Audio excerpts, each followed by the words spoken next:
நல்ல மழையா இருக்கு சிஸ்டர். ஆமா, நல்ல மழை பெய்யுது.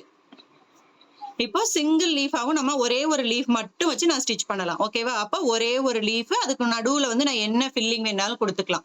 ஓகேவா? பிளவுஸ்ல, ஸ்லீவ்ஸ்ல அங்கங்க பிளவுஸோட பேக் நெக், ஸ்லீவ்ல எல்லாத்துலயுமே புட்டாஸ் குடுக்கறதுக்கு இந்த மாதிரி சிங்கிள் சிங்கிள் லீஃபா அங்கங்க குடுத்துக்கலாம். 2வது வந்து இந்த லீஃபையே இப்படி ரெட்டல ஷேப்ல நம்ம குடுக்கலாம்.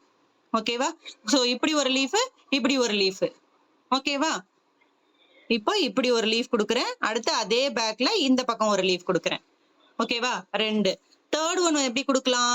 ட்ரையாங்கிள் ஷேப்ல குடுக்கலாம். இங்க பாருங்க, இப்படி ஒரு லீஃப், இப்படி ஒரு லீஃப், கொஞ்சம் லைட்டா அப்படி டில்ட் ஆகுற மாதிரி ட்ரையாங்கிள் ஷேப்ல வச்சுட்டு தென் இப்படி ஒரு லீஃப். ஓகேவா? ஓகேவா? இப்போ இந்த இடத்துல மேக்சிமம் உங்களுக்கு கேப் வராது. இன்கேஸ் வந்துச்சு அப்படின்னா ஒரு லோரியல் கொடுக்கலாம், ஒரே ஒரு லோரியல் கொடுக்கலாம். அப்படி இல்லைன்னா ஒரு நம்பர் பீடு கொடுக்கலாம். ஓகேவா? பட் இந்த 3ம் நான் வைக்கும்போது நடுவுல கண்டிப்பா கேப் வரும். அப்ப இந்த கேப்லயும் நீங்க என்ன பண்ணுங்க, ஒரு லோரியல் இல்ல 2 லோரியல் கொடுக்கலாம், இல்லனா நம்பர் பீட்ஸ் கொடுக்கலாம்.